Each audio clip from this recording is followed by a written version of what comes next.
الله الرحمن الرحيم ألف لام ميم ذلك الكتاب لا ريب فيه هدى للمتقين الذين يؤمنون بالغيب ويقيمون الصلاة ومما رزقناهم ينفقون والذين يؤمنون بما أنزل إليك وما أنزل من قبلك وبالآخرة هم يوقنون أولئك على هدى من ربهم وأولئك هم المفلحون إن الذين كفروا سواء عليهم أأنذرتهم أم لم تنذرهم لا يؤمنون.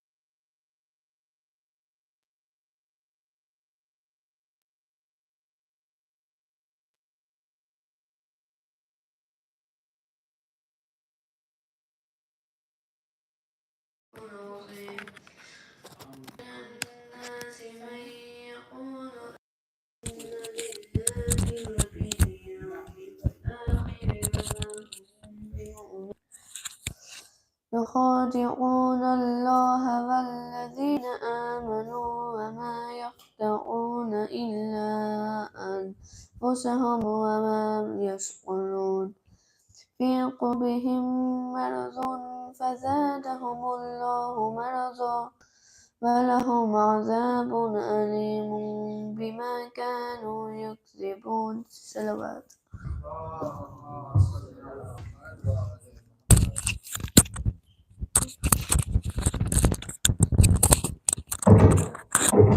اسكت توعي.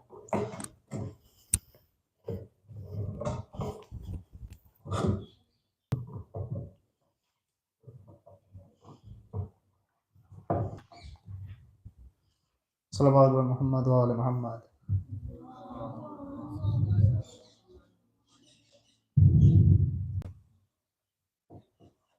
أعوذ بالله من الشيطان الرجيم. بسم الله الرحمن الرحيم. عن جابر بن عبد الله الأنصاري أنه قال عن فاطمة الزهراء عليه السلام بنت رسول الله صلى الله عليه وآله قال سمعت فاطمة أنها قالت دخل علي أبي رسول الله في بعض الأيام فقال السلام عليك يا فاطمة فقلت عليك السلام قال إني أجد في بطني ضعفا فقلت له أعيذك بالله يا أباه من الضعف فقال يا فاطمة ويتيني بالكساء اليماني فغطيني به فأتيته بالكساء اليماني فغطيته به وصرت أنظر إليه وإذا وجهه يتلألأ كأنه البدر في ليلة تمامه وكماله فما كانت إلا ساعة وإذا بولدي الحسن قد أقبل وقال عليك يا أماه فقلت وعليك السلام يا قرة عيني وثمرة وادي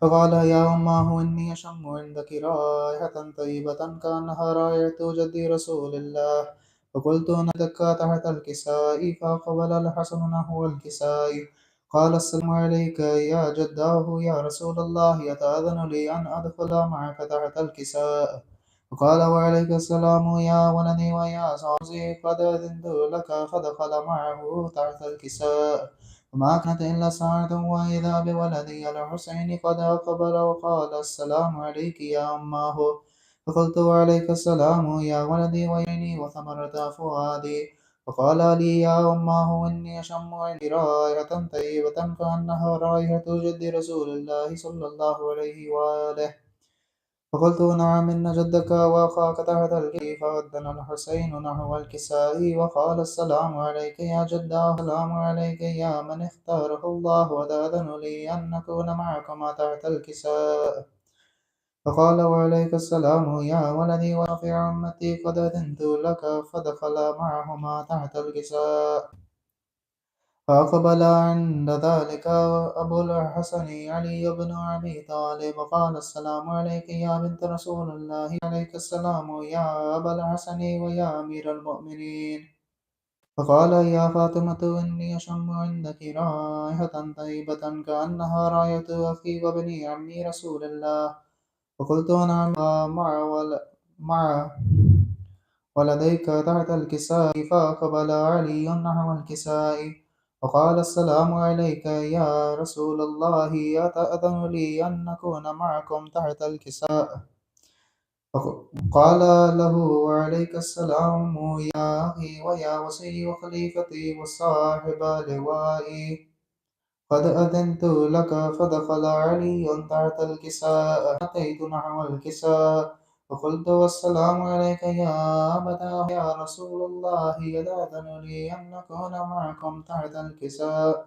قال وعليك السلام يا بنتي ويا بزرتي، قلت لك. فدخلت تحت الكساء فلما اكتملنا جميعا تحت الكساء أخذ بي رسول الله طرف الكساء وأومى بيده اليمنى إلى السماء وقال اللهم إن هؤلاء أهل بيتي وخاصتي وعامتي، لحمهم لحمي ودمهم دمي، يؤلمني ما يؤلمهم ويعني ما يحزنهم. أنا حرب لمن حاربهم وسلم لمن لمهم وعدو لمن عاداهم ومحب لمن أحبهم. إنهم مني وأنا منهم، فاجعل صلواتك وبركاتك وغفرانك ورضوانك علي وعليهم، وأذهب عنهم الرجس وطهرهم تطهيرا.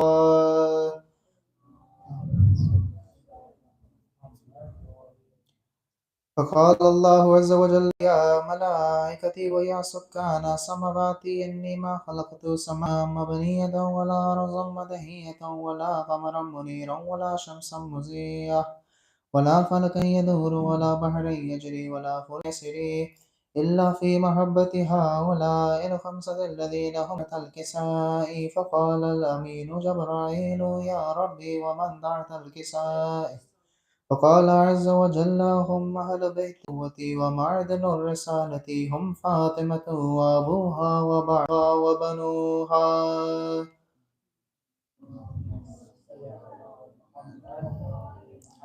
فقال جبرائيل يا رب لي أن أهبط إلى الأرض ليكون معهم سادسا. قال الله نعم قد أذنت لك. فهبط الأمين جبرائيل وقال السلام عليك رسول الله. العلي الأعلى يقرئك السم ويخصك بالتحية والكرام ويقول لك وعزتي وجلالي إني ما خلقت سماء ولا أرضا مدحية ولا قمرا منيرا ولا شمسا مضية ولا فلكا يدور ولا بحرا يجري ولا فلكا يسري إلا لأجلكم ومحبتكم، وقد أذن لي أن أدخل معكم، فهل تأذن لي يا رسول الله؟ فقال رسول الله وعليك السلام يا أمين وحي الله إنه نعم قد أذنت لك. فدخل جبرائيل معنا تحت الكساء فقال لأبي إن الله قد أوحى إليكم يقول إنما يريد الله ليذهب عنكم أهل البيت ويطهركم تطهيرا.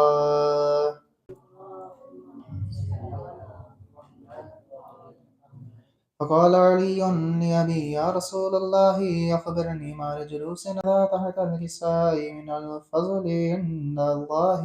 فقال النبي والذي بعثني بالحق نبيا واصطفاني بالرسالة نجيا ما ذكر خبرنا هذا في محفل من محافل أهل الأرض فيه جمع من شيعتنا ومحبينا إلا ونزلت عليهم الرحمة وحفت بهم الملائكة واستغفرت لهم إلى أن يتفرقوا.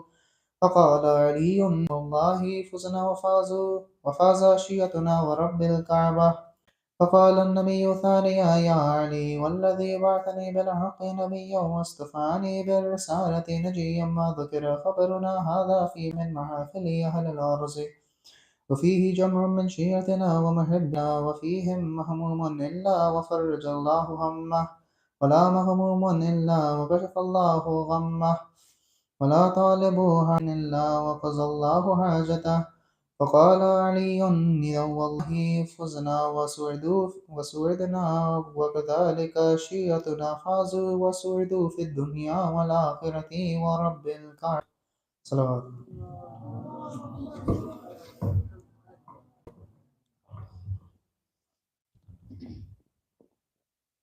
I'd like to invite Satan to do his salam for today. Salawat ala Muhammad.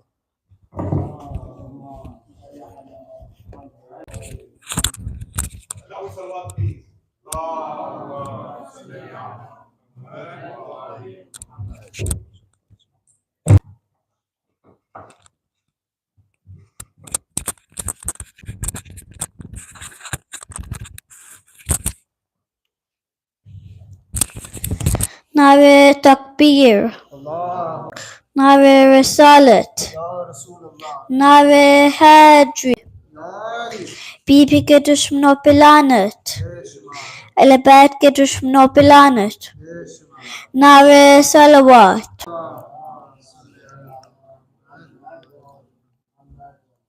जब रदा सर से जुनीन मैसदादे दीरहीन दूनाया गाजी जब रदा सर से जुनीन मैसदादे दीरहीन दूनाया गाजी आले इमरान ने कहा اور زندان نے کہا یہ بہن قید ہوئی تو نایا بازی جب ودا سر سے جنین میں صدا دیتی رہی تو نایا غازی ہم پانی نہ ملے تیری خوشبو تو رہے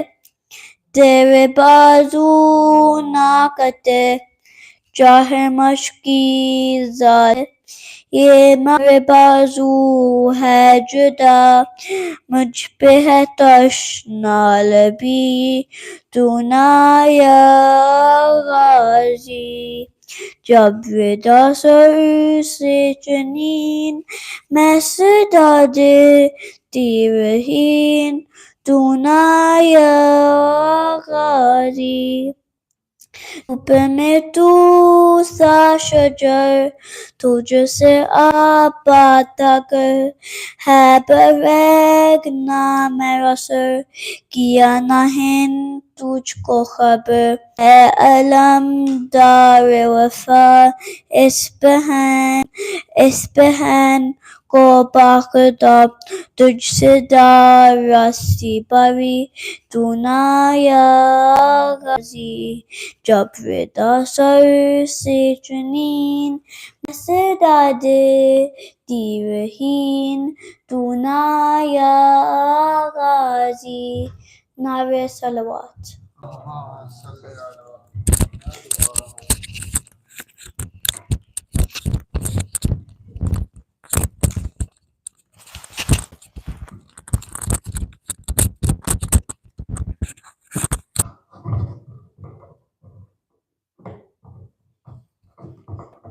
صلوات بر محمد و آل محمد.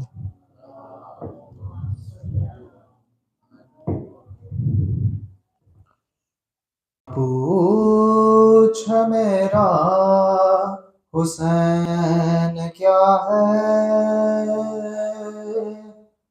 نہ پوچھ میرا حسین کیا ہے حسین دل ہے حسین جاں ہے حسین قرآن کی زبان ہے حسین عرفان کی سلطنت ہے حسین سرکار دو جہاں ہے حسین سجدوں کی سری ہے حسین زخموں کا آسماں ہے، نہ پوچھ میرا حسین کیا ہے، نہ پوچھ میرا حسین کیا ہے،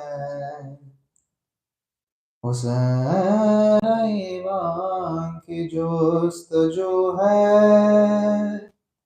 حسین یزدان کی آبرو ہے، حسین ظفر و بھری جبی ہے، حسین عظمت کا ستاں ہے، اٹھا رہا ہے جو لاش میں حسین برہا نہیں جواں ہے، نہ پوچھ میرا حسین کیا ہے، نہ پوچھ میرا حسین کیا ہے، حسین عباس کا سراپا،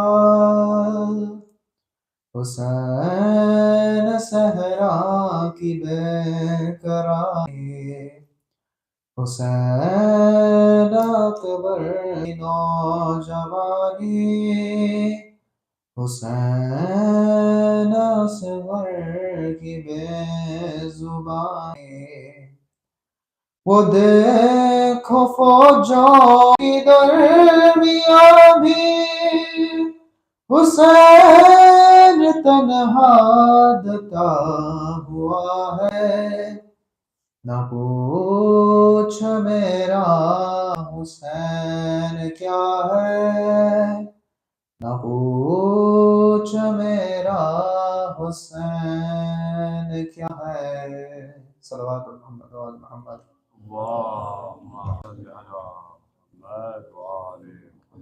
I would like to invite Zakir Azvi to recite his majlis for today. Salawat bar Muhammad wa ali Muhammad.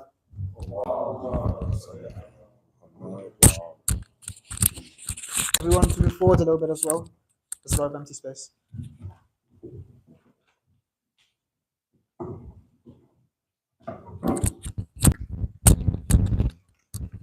Recite out loud Salawat ala Muhammad wa ali Muhammad.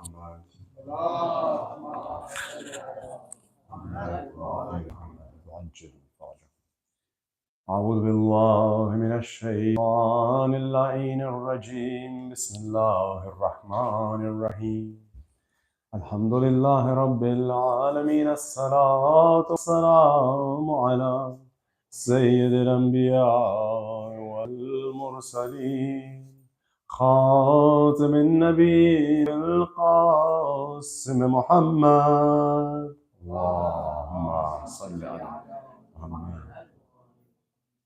وعلى أهل بيته الطيبين الطاهرين أما بعد فقد قال الله الحكيم في قرآنه الكريم وهو أصدق القائلين قوله الله بسم الله الرحمن الرحيم قل لا أسألكم عليه أجرا إلا مودة في القربى صدق الله العلي العظيم صلوات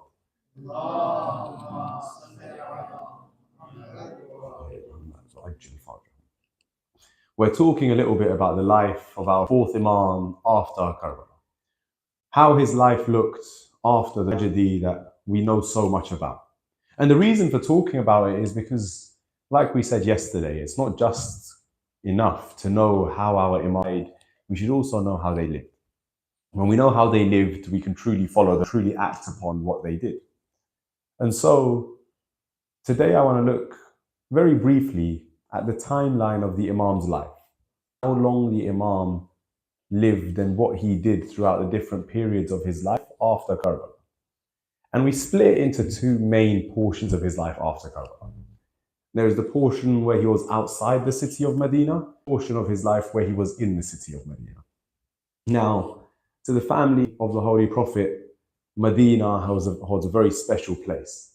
It holds a very high status, but not just a high status in the way that we have a level of respect, but for the family of the Prophet, the city of Medina was their home. It's where they lived, and it's where everything that they knew when they were growing up was. To the point where, for Imam Hussein alayhi salatu wasalam, we see that when he had to leave Medina to go towards eventually Karbala, it was very difficult for him. He didn't want to leave.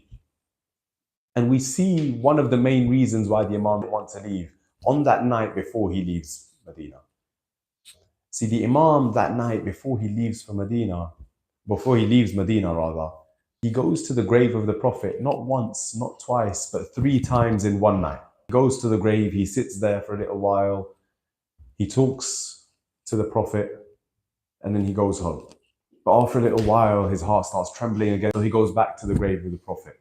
He sits there, comforts himself, relaxes himself a little bit, goes back home, and again, he starts to tremble while he's at home, so he goes back to the grave.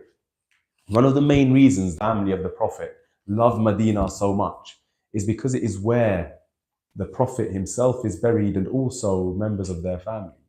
So, for Imam Zayn al-Abidin, it is where his great-grandfather, the Holy Prophet, is buried, and also where his uncle, Imam Hassan alayhi salam, is buried.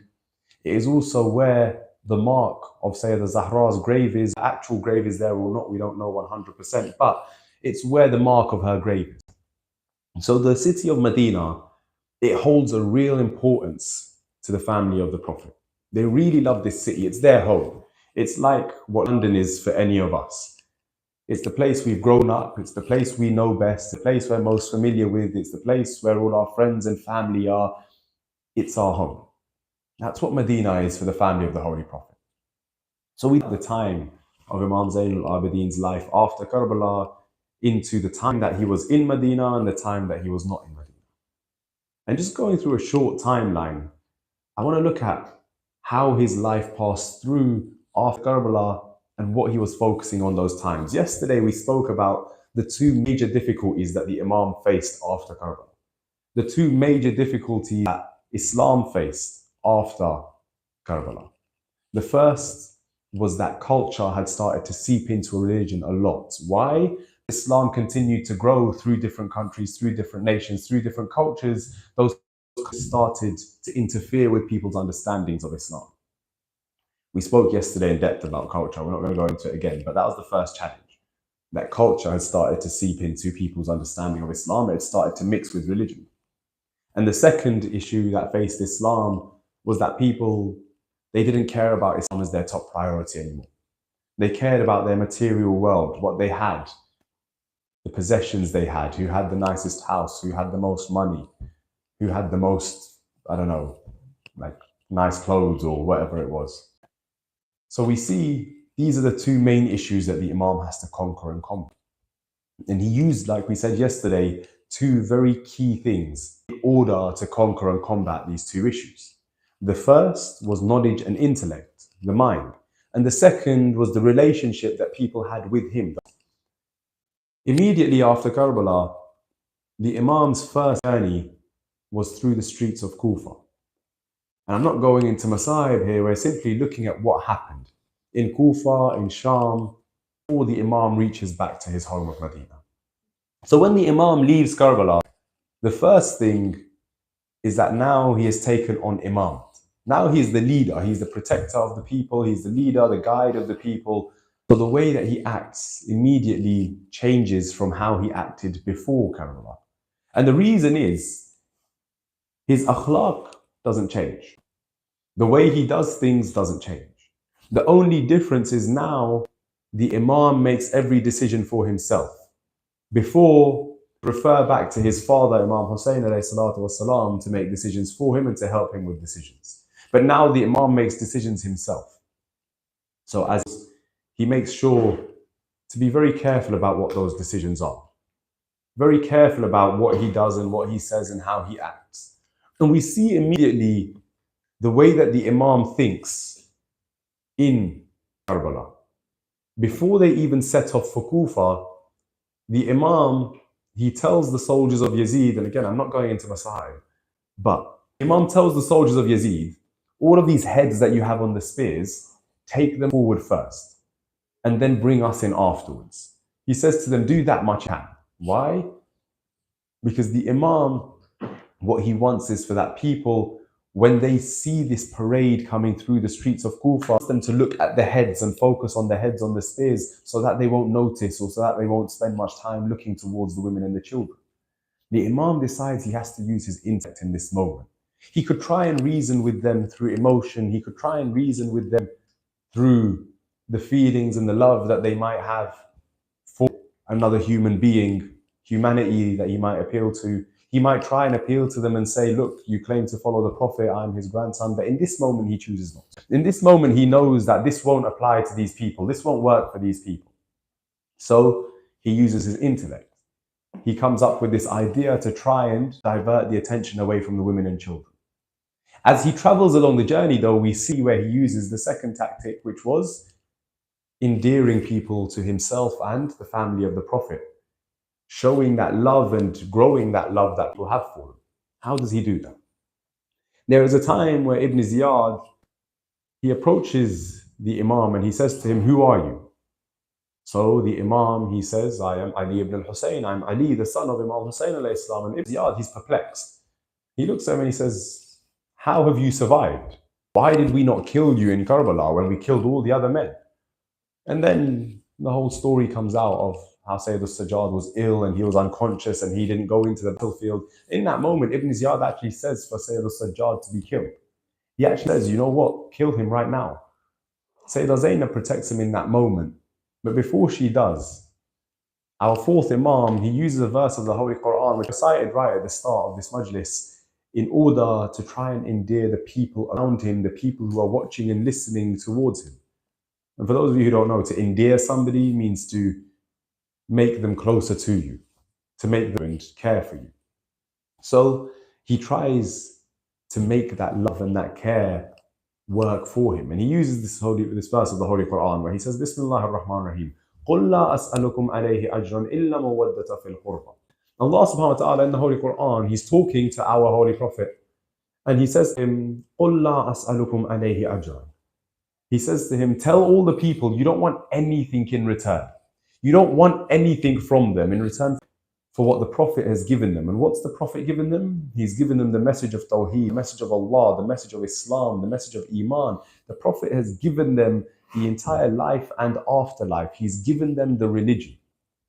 And Allah subhanahu wa ta'ala tells him, say to the people, you don't want anything in return. For all of that you gave them, you don't want anything. قُلْ لَا أَسْأَلُكُمْ عَلَيْهِ أَجْرًا. I don't want any reward, I don't want anything in return for what I have given you. إِلَّا مَوَدَّةَ فِي الْقُرْبَى. Except love for those who are close to you, Ya Rasulullah. Except that they love those who are close to you. You don't want any reward for all of that you've given them, for the teachings of this world, of the next world, for the ability to go to heaven and also be successful in this life, for the understanding of Tawheed, the understanding of Allah, the understanding of Islam, the rules of the religion, everything you gave the people, Ya Rasulullah, tell them, all I want in return, the only thing I want and I want nothing else, is that you love my holy family. You love those people who I love. So the Prophet says this verse of the Holy Quran. He recites this verse. And rather, the Imam recites this verse. And the reason this verse is so important is because it shows us, A, that loving the Ahlul Bayt alayhimus salam, it is wajib upon us. We must do it. It says it clear as day in the Holy Quran that we have no other reward to offer the Prophet except loving his holy family.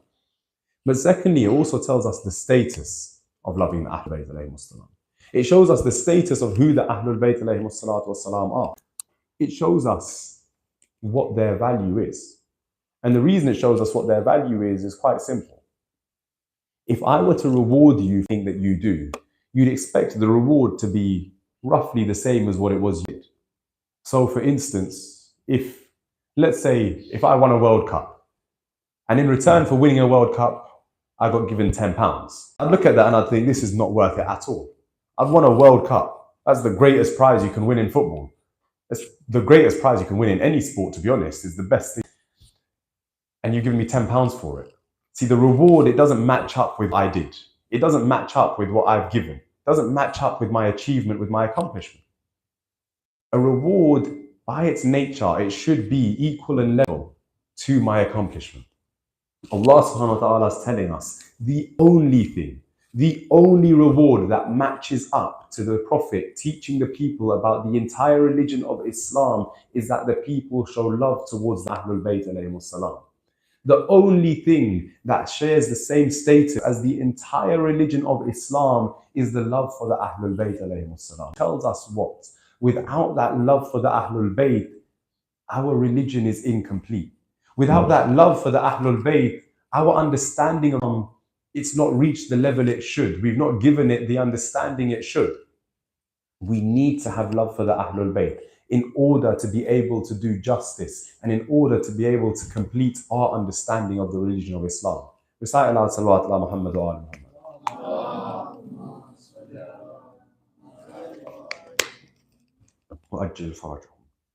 The key here is we have to make sure that we show love for the Ahlul Bayt. And when we do, then we will be following this verse of the Quran, where Allah subhanahu wa ta'ala tells the Holy Prophet, قُلْ لَا أَسْأَلُكُمْ عَلَيْهِ أَجْرًا إِلَّا مِنَ الْقُرْبَى. Say, I don't want anything in return from you except the love of those who I care about. And we realize that Islam, it has the love of the Ahlul Bayt as a part of it. The love of the Ahlul Bayt isn't separate from Islam. It is a part of the religion and the part that we can't forget. And we see this when? On the day of Ghadir. When Allah subhanahu wa ta'ala, He first sends down a verse of the Holy Quran in which He says to the Holy Prophet, Bismillah ar-Rahman, Ya ayyuhal ladina amanu, rather, Ya ayyuhal rasul, He says. I started making up a verse there entirely. Allah subhanahu wa ta'ala, He says in the Holy Quran, Bismillah ar-Rahman, Ya ayyuhal rasul, O Messenger of Allah, بَلِّغْ مَا أُنزِلَ عَلَيْكُمْ مِنْ رَبِّكَ. Allah subhanahu wa ta'ala tells the Holy Prophets, O Prophet Allah, O Messenger, deliver the message that was sent to you by your Lord. And He continues on and He says, if you don't deliver this message, though you haven't delivered any message of prophethood, it's as though you haven't completed any act of prophethood at all. Not just of your prophethood, but of prophethood entirety. 124,000 prophets. All of their work goes to waste if you don't deliver this one message. And the way that Allah subhanahu wa ta'ala, He delivers this verse, it's unlike any other way that He addresses the Holy Prophet in the Holy Quran. The first thing is the way He talks to the Prophet. Ya ayyuhar rasul, O Messenger.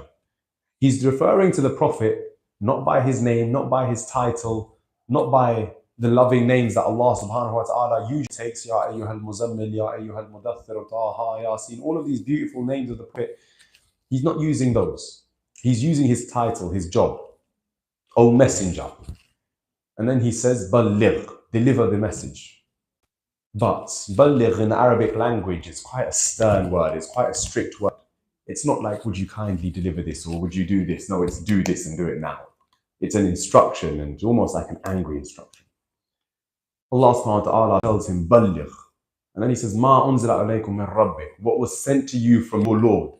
Well, of course, that's what the Prophet is going to deliver. He doesn't deliver any message other than what Allah subhanahu wa ta'ala tells him to. But again, in the Holy Quran, Allah subhanahu wa ta'ala is stressing on that.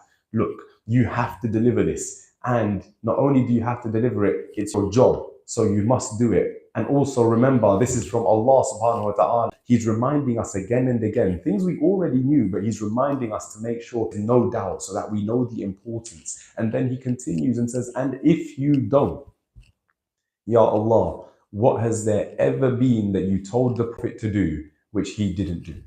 When has there ever been a time where you gave an instruction to the Holy Prophet and he didn't follow it?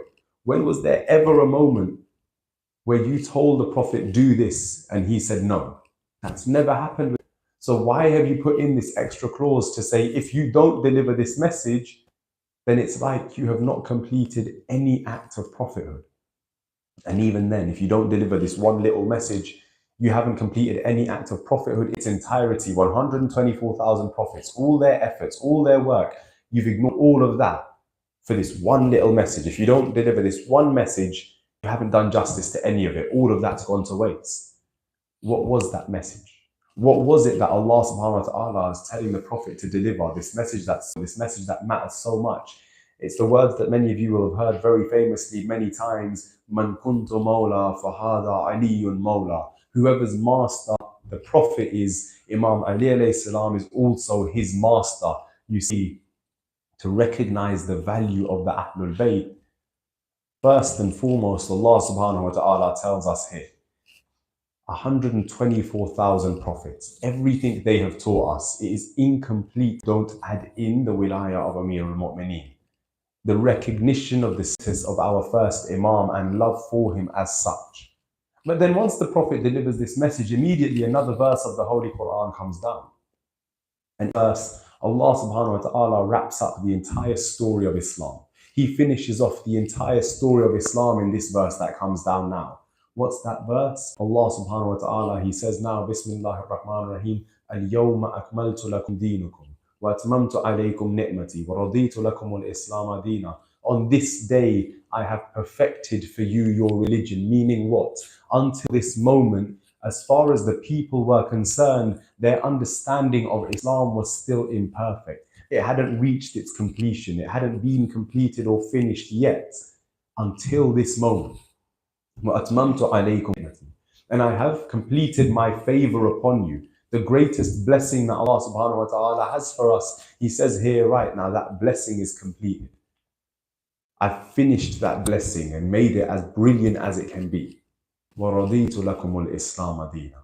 And I have chosen for you Islam as your religion. Now Allah subhanahu wa ta'ala here is telling us Islam was not completed until this moment where the Prophet told the people to believe in Imam Ali alayhi salam the same way they believe in him. The same way they believe in the Prophet, they must believe in the Imam. Allah subhanahu wa ta'ala tells us this in the Holy Quran. Imam Zayn al-Abidin alayhi salam, he uses the same thing, the Quran and these verses, to try and remind the people of who he is, what his status is, what kind of a person he is, where he comes from. And he does again and again throughout Kufa and Sham, remind the people who he is. Sometimes he says, Bismillahir Rahmanir Rahim, قُلْ لَا أَسْأَلُكُمْ عَلَيْهِ أَجْرًا إِلَّا مَوَدَّةَ فِي الْقُرْبَى, verse of the Holy Quran, which we just discussed a second ago. Say, I don't want anything in return from you except for the love of my close ones. And he reminds the people, we are the family. At other times, he says it outright. He says to them, look, that holy prophet who you believe in, that holy prophet who you claim to love, I am his great grandson. My father Hussein was his grandson. And in fact, the Imam reminds the people of where they have seen Imam Hussein alayhi salam. Because they've seen Imam Hussein when there is a time where the Holy Prophet was giving a khutbah, he was giving a lecture, he was giving a talk in Masjid al-Nabawi. And as he was giving talk, Imam Hussein alayhi salam, who was only a small child at the time, he was at the back and he fell over and hurt himself. He fell over and hurt himself, and midway through the lecture, the Prophet stands up, goes and picks up Imam Hussein. Now, first of all, it was very odd to the people to see that. It's as though, imagine halfway through me talking to you guys right now, I stand up and I walk off. Everyone's going to sit there and look at me and be like, what's he doing? Where's he going? So the Prophet gets up and walks off midway through his lecture. And he sees Imam Hussein on the floor. He picks him up, takes him in his arms, and he comes back onto the minbar, onto the pulpit in front of the people. And he's standing with Imam Hussein alayhi salam in his lap. And instead of continuing the lecture, instead of carrying on what he was talking about, he turns around to all the people and says to them, "O people, this child, this is my Hussein, this is my grandson. Recognize him, because one day he will need you. Recognize him, get to know him, because there will come a day where most of you will abandon him." See, the Prophet introduced Imam Hussein alayhi salam to the people then, and he does it again and again. We'll mention at one point, another point, where the Prophet introduces Imam Hussein alayhi salam. We'll mention it in Masahib. But for now, this one moment. And one thing I'll also say to you guys is, if anybody tells you not allowed to have fun in the mosque, very respectfully, you absolutely are. You're allowed to enjoy yourself in the mosque. You're allowed to spend time in the mosque where you're having fun. Because this very story, it tells us best, better than anything else we have. This story tells us you're allowed to have fun in the mosque. How do you think Imam Hussein fell over and hurt himself in Masjid al-Nabawi? Do you think he was sat there and he just rolled over and hurt himself? No. Imam Hussein, while the lecture was going on, As a small child, he was at the back running around playing. So you're allowed to enjoy yourself in the mosque. You're allowed to enjoy yourself in the center. And you know what? You should. Me personally, I learned to play football in the mosque. We learned to wrestle in the mosque. My brothers learned to ride their bikes in the mosque's basement. Go to the mosque and enjoy yourselves. Have a good time. While the lecture's going on, listen so that you don't disturb other people. But after, when you're not disturbing people, as long as you're not breaking anything, which I wish I could say we didn't do, but we broke a lot of the things in Idara when I was younger. As long as you're not breaking anything, as long as you're not disturbing people, enjoy yourself while you're there. Make it your second home, and it really should be. Genuine for me, my home away from home, my second home was Idara. I lived 10 minutes down the road, but to me, if for whatever reason I couldn't go home, my first thought was, all right, let me go Idara instead. I'll chill there for a bit. I'll relax there. And I could. And I'm talking when I was most of you guys. I'm not talking about when I was 18, 19, 20. No. I'm talking about when I was you guys' age. I had that much love for the mosque. Why? Because I used to have fun when I went there. I went there with my mates. I had loads of friends at the mosque. And we used to play. We used to have fun. We didn't disturb people. We did break things, but you shouldn't do that, to be fair. But we had fun there. So don't think that the mosque is a space where you have to just sit silently and you can't have fun and you're going to be bored no matter what. No. Sit and listen to the lecture. Don't disturb other people. But once the lecture's over, while people are eating or once you've eaten, enjoy yourself. Go upstairs to the mezzanine floor or, into another hall where you find a bit of space. Enjoy yourself. Have some fun. Play. We used to play cricket in the mosque. I don't even like cricket. I used to play it because it was fun. Everyone was doing it. Enjoy yourself. The mosque is like a second home for you. If you can have fun at home, you can have fun at the mosque. This story tells us that. Imam Hussein alayhi salam was running around in Masjid al-Nabawi. Now, I promise you this much. As great as all of you guys are, none of you are better behaved than Imam Hussein, nor does anybody expect you to be. And as brilliant as our mosques are, none of them are more important or greater than Masjid al-Nabawi, the mosque of the Prophet. So we can absolutely have fun. If Imam Hussein alayhi salam can have fun in Masjid al-Nabawi, if Imam Hussein can be running around in the mosque of the Prophet, then you guys can enjoy yourselves in your local mosques as well. Of course, if an uncle tells you off, don't be disrespectful. Actually, no, because of this reason. But remember, the mosque is a place to enjoy yourself as well. Recite aloud salawat ala Muhammad wa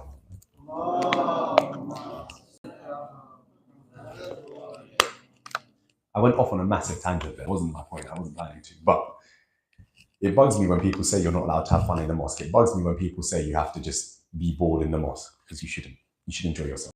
So, our fourth Imam, throughout Kufa and Sham, he's trying to remind people of who he is. He reminds people of that story where Imam Hussein alayhi salam fell over and hurt himself, and the Prophet introduced everybody to him. He reminded everybody, look, this is Hussein, this is my grandson. I love him more than I love anything else. He is a part of me and I am a part of him. He reminds the people of the values and the virtues of his father. He tells everyone, look, I am the son of that Hussein. And people can see it in his face. Throughout the stories of Kufa and Sham, we have individual cases and individual scenes, and we'll discuss it in Masayib over the next few days, where people see Imam Zayn al-Abidin and they look at him and they think, there's something different about this man. There's something about unlike all the rest of us. There's something special about him. They can see it. They just need that push, that urge. They need to be reminded of who he is. So the Imam, he spends his time in Kufa and Sham reminding the people, getting them to love him and love the family of the Holy Prophet, reminding them of who they are, getting them to recognize them. So this is the of Kufa and Sham, and not only does he do that, but also he gives some very important speeches, both in Kufa and in Sham. And in those speeches, the Imam, one of the most famous things that he did that's lasted through history is he outlined what victory looks like. He outlined what success and victory looks like in Karbala, because in any other war and every other war since then, if you look at the army which had every single one of its soldiers killed, you would never look at the army and think this army was a successful army. You'd never look and think that's the army that won. When every single one of their soldiers was killed, you don't think that that army is the army that won. But Imam Zayn al-Abidin, he tells us and he shows us proof in Kufa and Sham, in particular in Sham, which army won, of which army was victorious. How? Because when the Imam begins his speech, right, Yazid realizes the people around him are going to turn against him. The way the Imam speaks, there's something we say about the way the Imams in general speak. We say, Kalamul Imam, Imamul Kalam. It's a very, very simple and basic thing. It literally means the Kalam of the Imam, the words of the Imam are the Imams of all words. The best of words are the words of the Imam, basically. And so the Imam, when he starts speaking, all of a sudden now everybody's paying attention. And they're not just paying attention, they're listening and believing everything he says. And as they listen and believe to everything he says, they start to realize, hold on a minute, the Imam is right and Yazid is wrong. In fact, according to Syrians, people in the palace of Yazid started crying and weeping when the Imam was talking.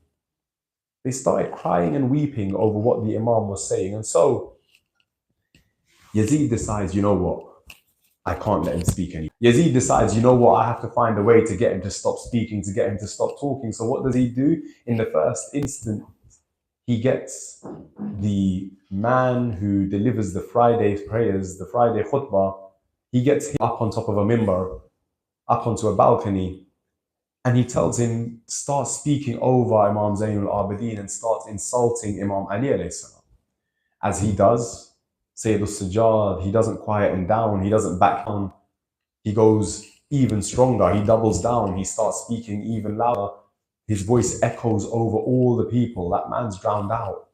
So then Yazid decides there's only one way to stop the Imam from talking and turning everyone against him. So he says to the Mu'adhin, the man who gives the adhan, he says to him, start reciting the adhan as loud as you can. Recite the adhan and just drown out Sayyid al-Sajjad. According to some historians, 7 Mu'adhins, so 7 people, all started reciting azan as loud as they could so that they can drown out our 4th Imam's voice, so that he can't be heard, so that he has to stop talking. Why? Because when the azan is being recited, we shouldn't talk about anything else. We should stop and listen. So he thinks, you know what? I can overcome the Imam with this. If I recite the azan, or if I have the azan recited, he will stop talking. So these 7 men, they start reciting the adhan. And as they recite, they're reciting the adhan, Imam Zainul Abidin, he stops talking about what happened in Karbala. He starts talking about the azan itself. So when they say in azan, Allahu Akbar, and Ashhadu an la ilaha illallah, he turns to the people and he says, you wouldn't know about Allahu Akbar, you wouldn't know about la ilaha illallah, you wouldn't know about Allah and Tawheed if it wasn't for our family. And then, what's the next azan? After Ashhadu an la ilaha illallah, Ashhadu anna Muhammadan Rasulullah. The Imam, when this line is recited, he starts telling the people again, nice and loud, explaining this line. Who is Muhammadan Rasulullah? Ashhadu anna Muhammadan Rasulullah. It means I witness, I testify. I'm saying that I know that the Holy Prophet Muhammad Mustafa sallallahu alayhi wa alihi wa sallam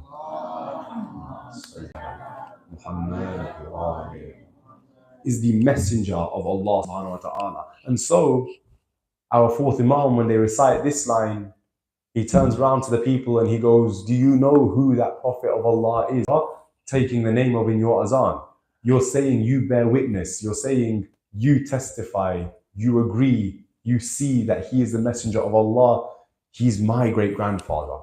I am from his family. And then, as they continue, they didn't in those days say, Ashhadu anna Aliyan waliyullah. He talks about Hayya ala salah. Hayya ala salah means what? Does anybody know? Go on, Sajjad. It means come to prayer. Not just come to prayer, rush to prayer, right? It's like come to prayer, but come fast, come quickly, rush towards prayer. And the Imam, he turns to the people and he goes, Yazid, who you've all come here to celebrate, he doesn't pray himself. My father Hussein, he gave for this prayer. He gave his life in sajda to save this namaz. When you say Hayya ala salah, what you are saying is rush towards that thing which we only have because of my family. And then we go forward onto Hayya ala al-falah. This one's a little bit more difficult. Does anybody know what Hayya ala al-falah means? It's difficult, this one. It's all right, I won't pick on you guys. Hayya ala al-falah means rush towards success. Rush towards success. And when they say, rush towards success, because namaz, and I can testify and vouch for this myself, it makes you more successful in life. When you pray, I don't know how to explain it, but when you pray and you pray properly, you'll find that luck starts going your way. Things start falling into place. Life just gets on your side. And I tell you that from my own experience. So this line in the azan, hayya ala al-falah, rush towards success. Now, when they say that, Imam turns to them and he looks at them and he says, what is success to you? Do you think success is defeating this army? Do you think success is killing Abu Abdullah and Hussein and his family? Or is success the victory that he's given us? Is success the victory that he has given to the family of the Holy Prophet? And the people, when they heard this, they were a little bit confused. They looked and they thought, how can he think successful when his entire family, all the men have been killed? How can he think he is the one who is victorious? He's the one who's won. And so the Imam explains it. He explains to them what his success looks like. He says, the reason my father set out from Medina was to save the religion of Islam. The fact that you recite this azan, the fact that my great-grandfather's name is in this azan, the fact that everything you speak of in azan comes from my family shows that we're the ones who are successful, not you. It shows that we're the ones who had victory, not you. You wanted to destroy Islam, we wanted to save it. Today, when you try and stop us, you have to use Allahu Akbar and La ilaha illallah. You have to use that very same Islam which you tried to destroy, which just goes to show that you're nothing without the religion of Islam. And that is the success of our Imam and his family. That is the success of the family of our Holy Prophet Muhammad Mustafa sallallahu alayhi wa alihi wa sallam.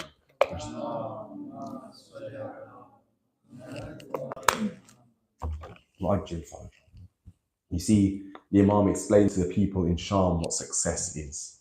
And I'm breezing through because we don't have much time left. But the Imam explains to the people what that looks like. And then they spend their time in the prison of Sham. And they're released from the prison of Sham and they return back to Medina. When they return back to Medina, now the Imam is able to do a lot more. Before, he could only do what he was permitted to do by Yazid.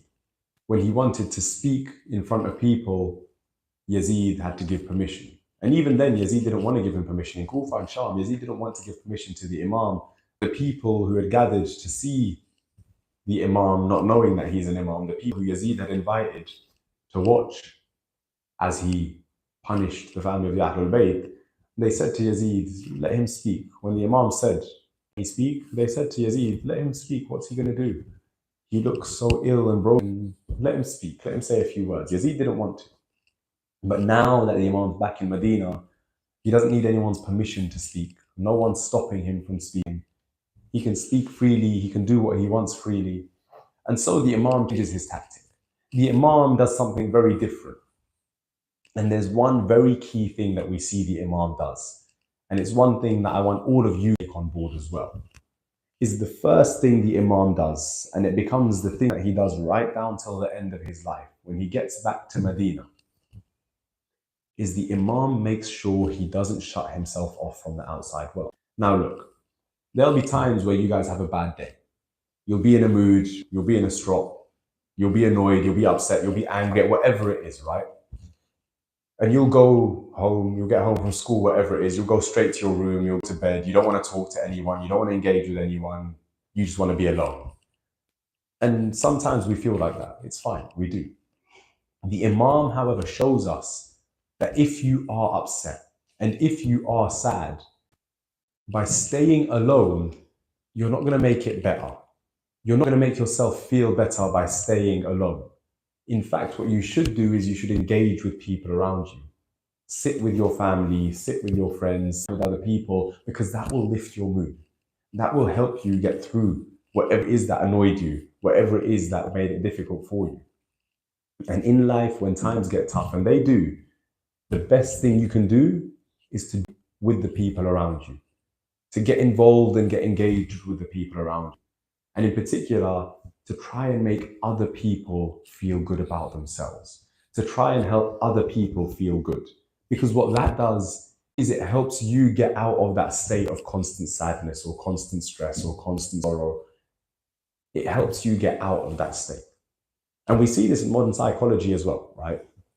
The best way to get out of a slump, when you're not feeling good, when you feel bad, when things aren't going your way, when things are tough, the best way to go about it is what you call active charity. There's types of charity that differ from each other. One is where you give money. You put it in the little sadaqah box, the little lane box that everyone has in their house by the front door or wherever you keep it, right? Or you spend your time. And modern psychology, and long before it, Islam, has told us when you spend time with people, it makes a difference to you as well. Once he reaches back to Medina, what he does is he goes to the slave markets, which they still had in those times. He buys a bunch of servants and slaves and maids. He brings them back to his home and he tells them, look, you guys are free. You don't have to be my slaves or servants anymore. Usually he kept them for 1 year at a time. He wouldn't keep anyone as a slave or servant for more than 1 year. And it's interesting that he'd do that, right? Because the way it worked with the slave markets in those times is you buy a slave and you keep them for your whole life. You keep them forever. But the Imam would keep them for 1 year and then he would set them free. And what that shows us is he wasn't actually looking for servants. He wasn't actually looking for maids. He wasn't actually looking for slaves. No. He did 1 year with them so that he could teach them. And this is what the Imam used to do. He used to teach them about Islam. He used to teach them about Allah subhanahu wa ta'ala, but also he used to teach them how to read and write. Many of these slaves were never taught how to read and write. They were what you call illiterate, which means you can't read and you can't write. So the Imam would teach them how to read and write. He would teach them about Islam. He would teach them about Allah subhanahu wa ta'ala, and he would just spend time with them. And after a year, when the Imam felt, you know what, this person has learned well and they're ready to face the real world, he would free them. He would say to them, look, you're free. Go, live your life. Many of them wouldn't leave the Imam. They would stay with him because the Imam's done so much for them that they don't want to leave. Many of them, if they did leave, they would try and come back to visit the Imam very often. The Imam here, he uses both of the tactics we spoke about in order to help fix the two main issues that Islam at the time. The first was what? Knowledge and education. The Imam is teaching not just about Islam, but he's also teaching them how to read and write so that they can go and learn to think for themselves. And the second is the relationship with the Ahlul. The Imam, he could have opened a school and had people come to the school. He could have opened a university, had people come to the university. But no, he had these people come to his house, spend time with him, live with him, eat with him, sit with him. The Imam spent time with these people so that they could see his true character. They could see who he is. And then when they fall in love with the Imam, when he teaches them about Islam and when he teaches them about Allah, they're more likely to listen. They're more likely to engage with him because they have love for him first. And so we see the Imam here in Medina uses both of the tactics that he has available to him in one go. Knowledge and education, the mind, and love and emotion, the heart. When you have both of these things in unison, when you have the mind and the heart working together, then you can truly follow Islam to the best of your ability, to the best of your capability. If you have one but not the other, you follow Islam and it's good still, but if you want to reach the best level, you want your head and your heart to be in it. Your head can be in it just by reading about Islam, learning about it, and not just Islam, reading about anything in the world, but ask those deeper questions about it. Try and understand the how and the why behind the way things are. That will teach you about the greatness of Allah subhanahu wa ta'ala. That will teach you about the level of Allah subhanahu wa ta'ala. And it's important that we engage with our knowledge, our logic, and our reasoning. And we'll talk about that inshallah tomorrow. The second thing we have to do is engage our heart. You have to actually enjoy your religion. You have to actually care about it. Because if Islam is just a set of rules, that at this time you have to pray, you're not allowed to eat this, you're not allowed to drink that, you're not allowed to go there, you have to do this, you have to do that. If it's just a set, nobody cares about that. Nobody cares about rules. That's a simple fact of the matter. Nobody cares about having to raise your hand in class before you speak. Nobody cares about not running by the swimming pool. Nobody cares about not running in the corridors at school. Nobody cares about any of that. Do it because you have to. Islam, Allah subhanahu wa ta'ala, He doesn't want you to follow Islam just because you have to. He doesn't want you to follow Islam because you have no other choice. No, He's given you a choice. He wants you to care for Islam and love your religion. In fact, Allah subhanahu wa ta'ala loves Islam. He says it in the Holy Quran, Bismillah ar-Rahman ar-Rahim, Inna ad-Deena inda Allah al-Islam. Verily, the closest religion to Allah subhanahu wa ta'ala is the religion of Islam. He loves Islam. Why? Because it is so good for us and He loves us. He wants us to fall in love with our religion. And you know the best way to fall in love with your religion? It's not to simply follow the rules. You have to follow the rules as well, don't get me wrong. Just following rules. It's actually looking at the beauty behind it. Recognizing and understanding the Quran. Inshallah, we're going to spend one day talking about the Quran as well. Recognizing and understanding the Quran and the beauty of it. Looking at the stories of the prophets and the imams and enjoying those stories. The same way you fall in love with a Harry Potter book or I don't know, whatever else there is. I used to read Mr. Majika when I was younger. Or what else is there? Alex Rider, whatever it is that you enjoy, right? It's not just about rules and regulations. The same way you fall in love with those stories, fall in love with your religion. Look at the stories of the prophets, look at the imams, enjoy them.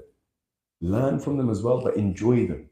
Islam is there for you to fall in love with. And if you want something that will make you fall in love, you want something that makes you feel emotion. It makes you feel something when you hear it, when you listen to it, when you think about it. Allah subhanahu wa ta'ala, He gave us the biggest gift of love, the biggest blessing of emotion in the story of Karbala. Allah subhanahu wa ta'ala, in the story of everything that happened in Karbala and Kufa and Sham, He's given us a story that we remember, and not just remember, but when we hear it, we feel pain in our hearts. When we feel our hearts, that's our emotions beginning to work. That's our love kicking in. So why not remember that tragic story and the pain of Karbala, Kufa and Sham? Yesterday, we spoke about the difficulties and the pains of Imam Zayn al-Abidin up until the points where they leave Karbala. Today, I want to talk about, from that moment on, Sayyid al-Sajjad through the journey of Kufa and Sham, through many trials, many difficulties, many pains. But our fourth Imam, he tells us, he says, over the period of the time after Karbala, there is one person who helped me a lot. He says, there's one person who I found myself indebted to, found myself owing. He says, my baby sister Sakina, I found myself indebted to her. They asked him, Ya Sayyid al-Sajjad, Ya Imam, how can it be possible that you are indebted to your little sister? What could there possibly have been that Bibi Sakina could do for you that left you owing her a debt? Sayyid al-Sajjad, he says there were two moments which left me owing her a debt which I could never repay. Sayyid al-Sajjad, he says the first is there was a time when we were paraded through the streets where they released the chains of the women and children. When they did this, Bibi Sakina, she looked around for somebody to finally hold her, somebody to finally hug her. Nobody had taken care of her in that way. Nobody had held her or hugged her since she lost her father. So she looks around for her father to hold her. But of course, Aba Abdullah Hussein is not. So when she cannot find her father, she looks around for her uncle Abbas. But of course, her uncle Abbas is not there. So she looks to the only man she can see who is there to look after her. She sees Sayyid al-Sajjad. She goes run up to her brother and she jumps into his arms, holding him tight. But as she jumps into the arms of her big brother, Sayyid al-Sajjad, he lets out a scream and he jumps back. Sakina falls back and she looks at her brother, almost with betrayal in her eyes, looking at him, questioning and asking, my brother Sajjad, tell me, what did your Sakina do that you don't wish to hug me, that you don't wish to hold me? What has Sakina done to upset you, to hurt you? Sajjad says, Sakina, there was nothing that you did to hurt me. The reason that I jumped back is that they have released your chains from your hands, but my body is still wrapped in the metal chains. When you hugged me, the metal pressed against my body. Sakina, when metal gets hot, it begins to burn. Under the beating desert sun, the metal chains pushed into my body body, they began to sizzle into my skin. Sayyidul Sajjad says the first time I became indebted to Sakina was at one point they gave water to the women and children. Sakina, instead of drinking the water, she walks over to Sayyidul Sajjad and begins pouring the water over his body. He looks at her. He says, Sakina, what are you doing? Why are you wasting the water? Sakina looks at her big brother and she says, you told me that your body is burning from the things. When they gave me the water, I realized it was cold. I thought to myself, if I pour cold water over your body, it will give you some relief from the pain of the burns. Sajjad says, this first time I found myself in debt to my baby sister Sakina. He says the second time, as we were being paraded through the streets, there was another moment where we were made to stop and pause and wait along. Sayyidul Sajjad, he says, as we waited on the journey, we stopped in this area, we waited. I had been walking barefoot for so long, I decided to sit down. He sits down and back a little bit with his legs spread out.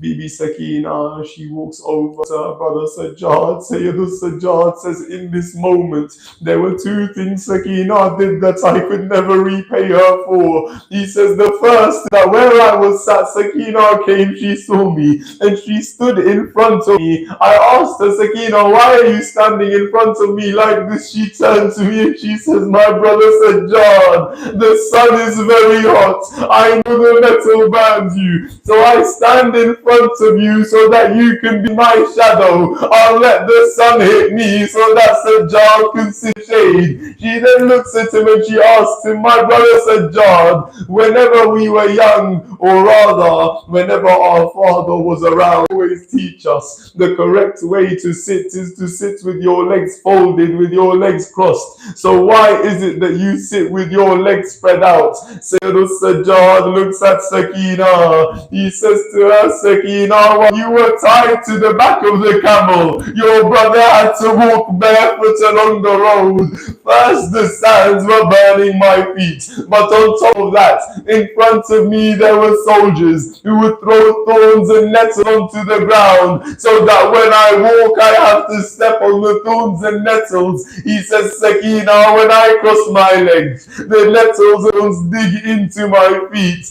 Bibi Sakina, in this moment, he says, Sayyidul Sajjad narrates, he says, Sakina sat down by my feet, and one by one she began pulling the thorns and the nettles on the feet of Sajjad. Sajjad looks at her, he says, Sakina, I know you are in great pain as well. I would massage your wounds. I would help you with your pain. But what can Sajjad do? Sakina, they released your hands from the shackles. My hands are still tied behind my back. Sayyidul Sajjad says, these are the things that Sakina did that left him in a great, his baby sister Sakina. I mentioned in the Majlis that the Holy Prophet introduced the people to Imam Hussein many times. The last part of Masa'ib, I seem to remember one of those times where the Holy Prophet introduced Imam Hussein to people as they would be taken and paraded through the streets of Kufa and Sham. The people of every area had been instructed to go to their homes and to pelt and attack the family of the Holy Prophet. Some people would throw stones, some people would throw pebbles. If they didn't have that much, they would grab sand and dirt from the ground and throw it at the wounds of Sayyidul Sajjad. It is said that those who could do that would go into their houses, they would get boiling water, they would bring it out and they would throw it over the prisoners. They would go from area to area, everywhere they go, facing the cheers and the laughter of the people. In one instance, they come into an area where there is nobody in the streets. There is nobody there to watch them, nowhere to laugh at them, nobody there to cheer at their misery. They come into the streets. The soldiers of Yazid wonder, and so do the family of the Holy Prophet. Where are the people of this town? Why has nobody come out into the streets? Why is nobody attacking us? And so the army of Yazid are sent around to knock on the doors of the people's houses and ask them, when the king, when the ruler, when the tyrant Yazid instructed you to come out of your house to see this parade, why did you not come out? They go knocking, and each and every place they knock, they point to one house and they say, we are awaiting instruction from the man who lives there. They go to that man's house, they say to him, who are you? Why is nobody coming out of this area? Why is nobody coming out of their homes? The man says, this area is where only the Christians live. Only the Christians live.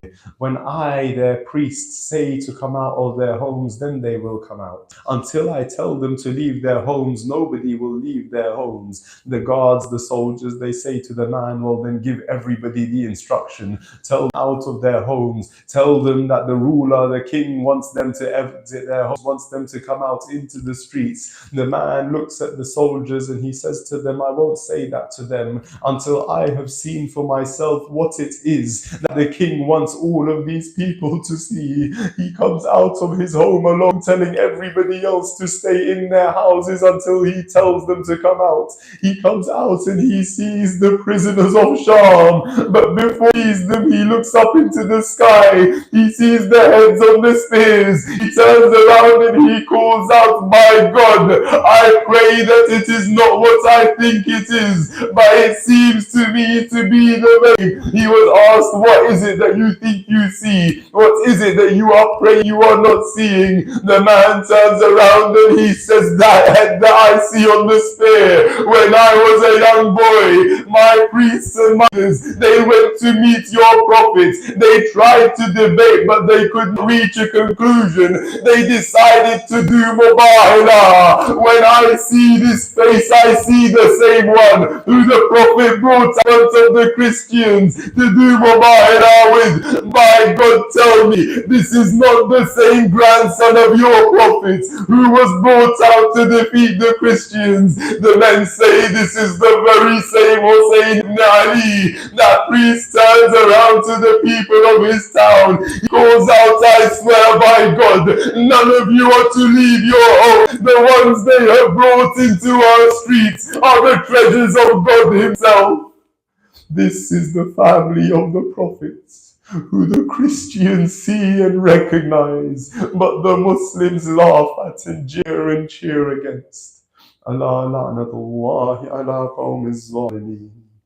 فَسَيَعْلَمُ الَّذِينَ ظَلَمُوا أَيَّ مُنْقَلَبٍ يَنْقَلِبُونَ. We raise our hands in dua. I will make dua. You say that. Oh Allah, for all those mu'mineen around the world struggling with ill health, grant them complete shifa. Oh Allah, for all those mu'mineen who have left this world, and in particular the marhumeen of all those present, raise their ranks in Jannah. Oh Allah, accept all our ibadat over these holy months of Muharram and Safar. Oh Allah, hasten the reappearance of the Imam of our time and allow us to enter Jannah under his banner. ربنا تقبل منا إنك أنت السميع الدعاء ماطن حسين يا حسين يا حسين يا حسين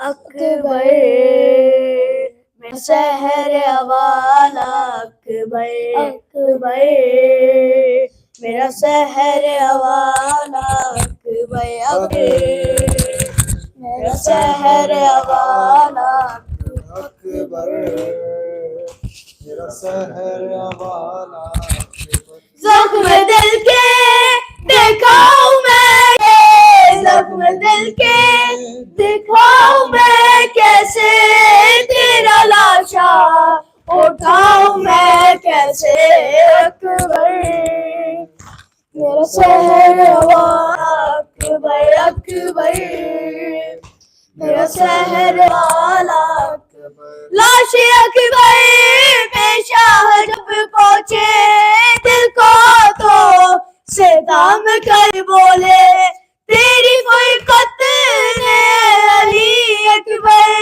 آگ دل میں میرے لگا دے، آگ دل کی بجھاؤں میں کیسے، آگ دل کی بجھاؤں میں کیسے، تیرا لاشا اٹھاؤں میں کیسے، اکبر، میرا شہر والا اکبر اکبر، میرا شہر والا اکبر، تو ہے کریل جوان ہے بیٹا، باپ تیرا ضعیف ہے کتنا، نور آنکھوں کا ہو گیا رخصت، مجھ کو آتا نہیں نظر خیمہ کے خیموں میں جاؤں میں کیسے، خیموں میں جاؤں میں کیسے، تیرا لاشا اٹھاؤں میں کیسے،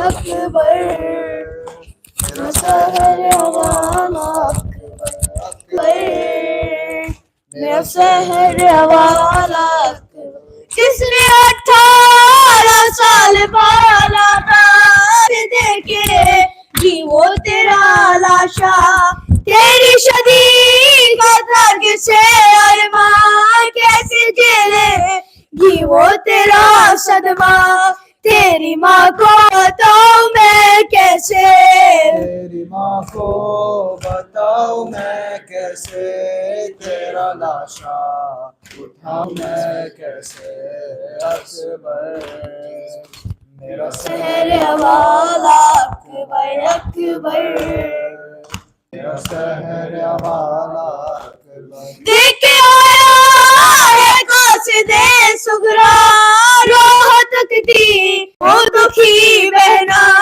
تجھ کو بیمار نے لایا ہے وعدہ صغرا کا کیوں بلا ڈالا، ہم یہ دل سے لگاؤں میں، ہم یہ دل سے لگاؤں میں کیسے، تیرا لاشا اٹھاؤں میں کیسے اکبر، میرا شہر والا اکبر، میرا شہر والا اکبر، بھائی بہنوں کا ہے عجب رشتہ جس کا پانی کہیں نہیں ملتا، کیونکہ صغرا نے یہ لکھا اکبر کہ تجھا علاج رکھ لینا، مر گیا تو بتاؤں میں کیسے، مر گیا تو بتاؤں میں کیسے، تیرا لاشا اٹھاؤں میں کیسے، اکبر،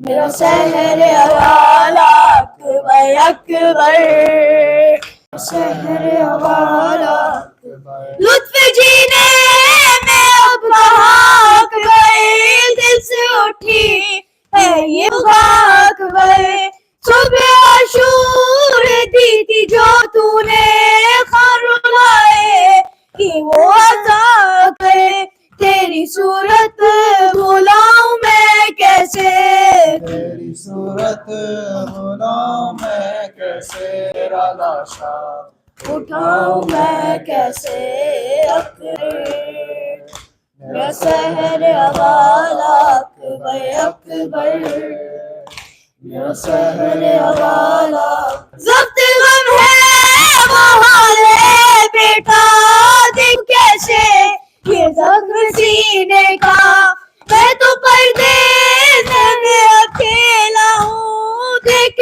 کر زخم کیا کروں بیٹا، اس پہ مرہم لگاؤں میں کیسے، اس پہ مرہم بتاؤں میں کیسے تیرا لاشا اٹھاؤں کیسے، اکبر، سحر والا اکبر اکبر میرا سحر والا یا حسین یا حسین یا حسین یا حسین یا حسین یا حسین یا حسین یا حسین یا حسین یا حسین یا رب کوئی معصومہ زندہ میں نہ تنہا ہو، یا رب کوئی معصومہ زندہ میں نہ تنہا ہو، یا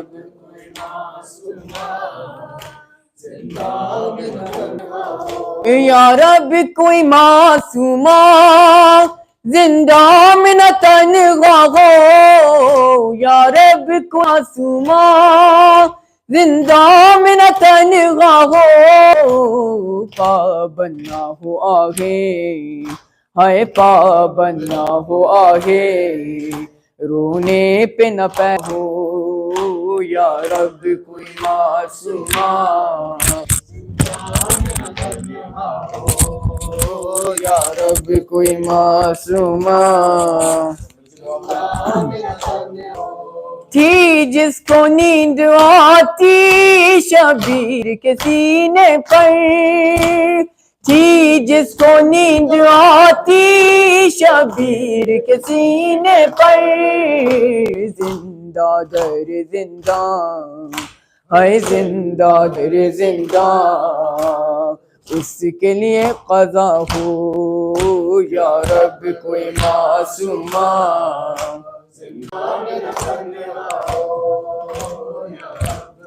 معصومہ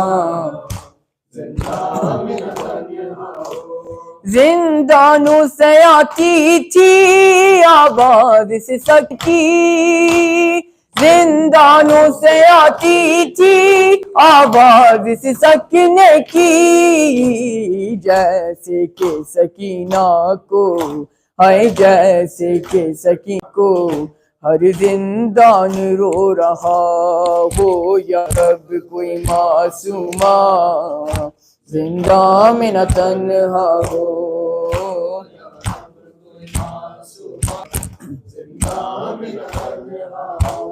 ٹکرائے نہ وہ کیوں کر زندہ کی دیواروں سے، ٹکرائے نہ وہ کیوں کر زندہ کی دیواروں سے، بھائی سے اور پھوپھی سے ہائے بھائی سے اور پھوپھی سے اس کو جدا کیا ہو، یا رب کوئی معصومہ زندہ میں نہ تنہا ہو، یا رب کوئی معصومہ زندہ میں نہ تنہا ہو، زندان میں ایسی یاد آئی سکینہ کی، زندان میں اے نجفی یاد آئی سکینہ کی، دل رو رو کہہ رہا اے دل رو رو کہہ رہا ہے اب نہ اجالا ہو، یا رب کوئی معصومہ زندہ میں نہ تنہا ہو، یا رب کوئی معصومہ زندہ میں نہ تنہا ہو، یا رب کوئی معصومہ زندہ میں نہ تنہا ہو، یا رب معصومہ زندہ میں نہ تنہا ہو، پابند نہ ہو آگے ہائے پابند نہ ہو آگے رونے پہ نہ ہو، یا رب کوئی معصومہ زندہ میں نہ تنہا ہو، یا رب کوئی معصومہ زندہ میں نہ تنہا ہو، یا حسین یا حسین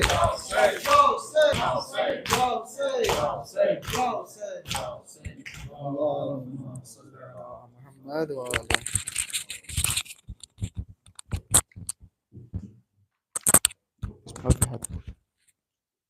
السلام علیکم یا رسول اللہ، السلام علیکم یا نبی اللہ، السلام علیکم یا امیر المؤمنین علی بن ابی طالب، السلام عليك يا خديجة الكبرى أم المؤمنين. السلام عليك يا فاطمة الزهراء سيدة نساء العالمين. السلام عليك يا حسن بن علي المجتبى. السلام عليك يا أبا عبد الله وعلى الأرواح التي هلت بفنائك. عليكم مني سلام الله أبدا ما بكيت وبكي الليل والنهار ولا جعله الله آخر لحظ مني لترهم.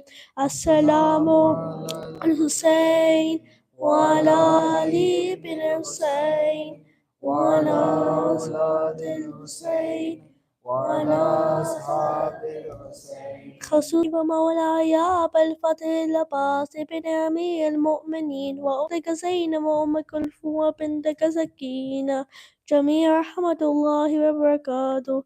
السلام عليك يا علي بن حسين زين العابدين. السلام عليك يا محمد بن علي الباقر. السلام عليك يا جعفر بن محمد الصادق. السلام عليك يا موسى بن جعفر القاسم. السلام عليك يا علي بن موسى الرفاع. السلام عليك يا محمد بن علي الجواد. السلام عليك يا علي بن محمد الهادي.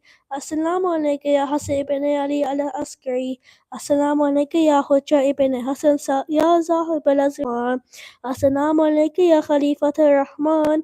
السلام عليك يا شريك القرآن. السلام عليك يا كعبة الإيمان. السلام عليك يا إمامنا وإمام الإنس والجان. أجل سهورك يا بن الحسن يا بن الحسن. أجل سهورك. السلام عليك جميع ورحمة الله وبركاته. بسم الله الرحمن الرحيم. اللهم كل وليك وجد بن حسن صلواتك عليه وعلى آبائه في هذه الساعة وفي كل ساعة وليا وحافظا وقائدا وناصرا ودليا وعينا حتى تسكنه زكاة الله وتمتعه فيها طويلا برحمتك يا أرحم الراحمين. اللهم صل على محمد.